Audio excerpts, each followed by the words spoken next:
I know Chigs is in here recording or some shit. No Chid Smooth in here, right? So whatever you say, you know, Che gonna have everything up there. whatever you say, Chid's gonna be on YouTube with it, man. I like Be an you. artist. But then it does get to a point where it's like a lot of these artists got to choose between themselves and bringing a team along. I'm thinking about G Herbo's career. G Herbo was on Cinematic for a while. I think G Herbo was always in a position of trying to make sure his music was recognized on a mainstream scale. And this is where people, quote unquote, in the hood always get it wrong. G Herbo was never in the position to like put y'all on. That sounds sad, but it's true. Right now, G Herbo's at his peak. In the last year and a half, he's at his peak.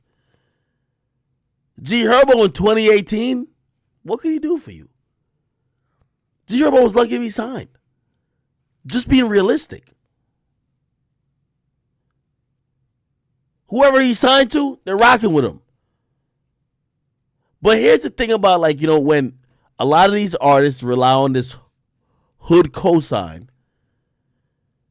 And this is where I look at Dirk. Yo, I watched the interview with Dirk. Well, I didn't watch the whole thing, but the pieces I seen with Dirk and Wallow and Gilly, man, Dirk gets it though.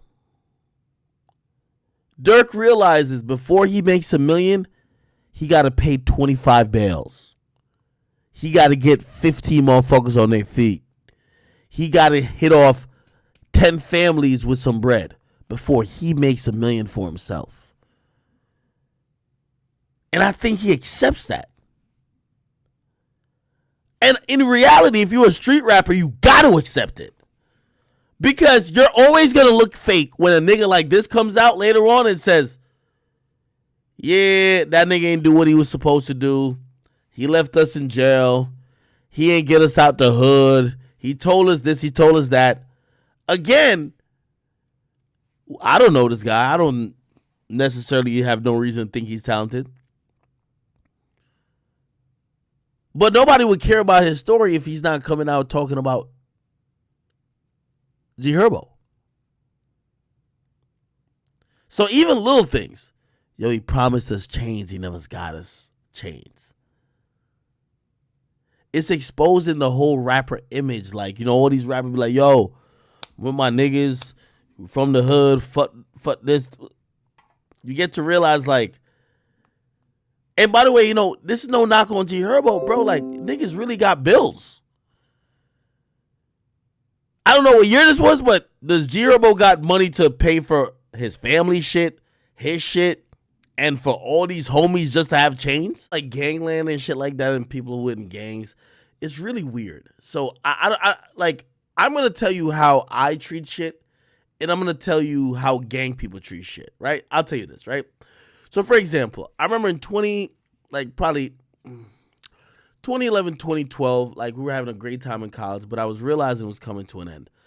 I was realizing, bro, like, we're just not going to be in college, and people know me as a DJ, and, like, we're fucking all these bitches, we're doing good shit, we're, like, partying, we're getting by, like, we're not rich, but, like, we got enough money to get, like, a bottle of sangria, a bottle of Bacardi, and, like, we're just keeping the shit going, right? And I started, like, trying to do certain things to try to fucking, like, you know, secure a future. Like, we realized school ain't gonna last forever. I'm starting to fucking, like, you know, taking DJ a little bit more serious, but also I'm starting to, like, do, like, you know, this radio shit and whatever, right? And there was people around me, like, you know, we were going by a group name at that time. It's called Team Akademiks.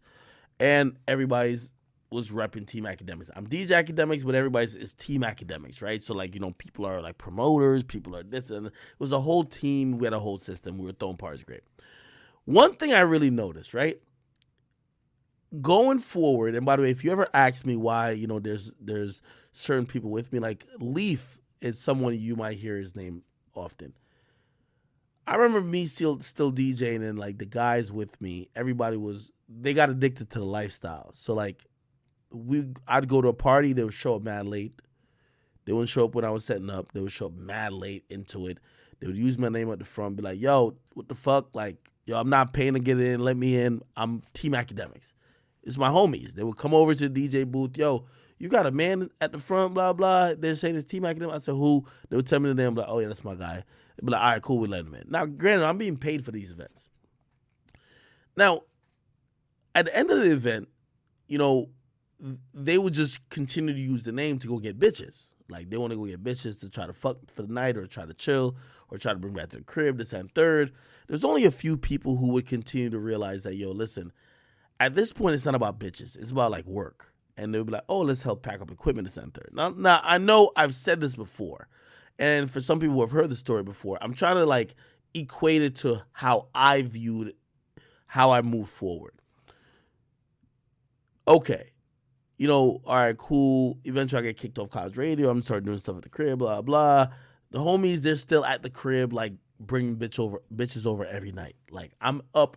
I took over a closet. I was doing, like, you know, if you ever watched the original Yeezus video where I'm doing a review, that was a closet that my DJ equipment was in and whatever. And I put a camera there to film. And I'm just trying to grind out videos because I'm trying to, like, figure out a way to, like, I knew this college shit was going to end. And look up a few years later, and I'm starting to making money. You know what I mean? My other dudes, they started doing some other stuff, whatever. Anyway, I could tell you, like, within the last couple of years, and especially even now, one of my dudes, he keeps hitting me up. And that's my guy. Trust me, that's my guy. That's my mans. Me and that nigga, we have priceless experience together, this and third. But here's the thing about it. When it came time to really work on building whatever you want to call this is, he was never there. He was chasing women. He was never a part of it. He didn't help. He didn't bring anything to the table. He wasn't there. He was just trying to eat off the crop. Oh, shit, that's Akademiks. Oh, y'all are here for the Akademiks party? Oh, you look good. Come hang out with me. Whatever. These days, it's hard for, like, and I don't think he thinks like this guy, like, yo, act fake, this and third. Because I think they know, like, I was presenting the options to them. I told them, yo, this is going to end. We need to work on other things. We got to figure out a way to figure out the next 10, 15 years of our life.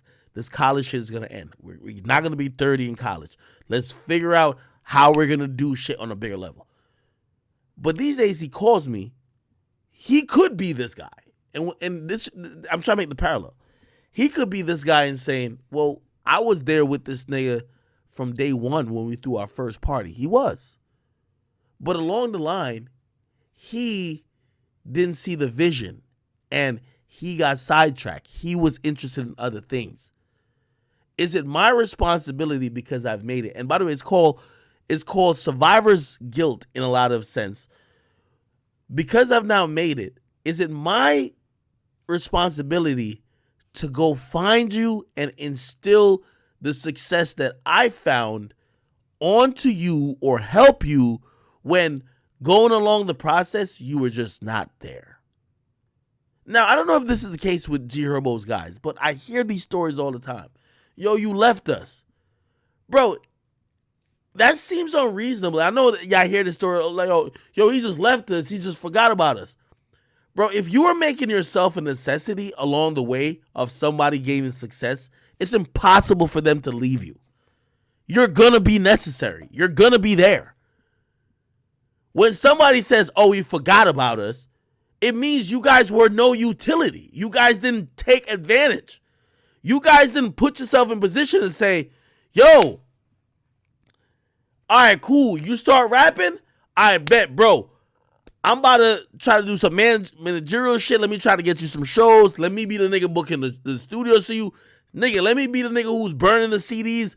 Bro, you got to make yourself useful. Being there from the get-go, I hear these stories all the time.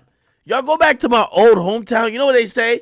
Yo, I remember when Akademiks was like, you know what I mean, nobody talked to him. I was one of the first people who talked to him, like, you know, at lunch. But what does that mean? Being the first there doesn't mean you're entitled to what comes later on. It doesn't matter. Why didn't you attach yourself if you thought he was talented?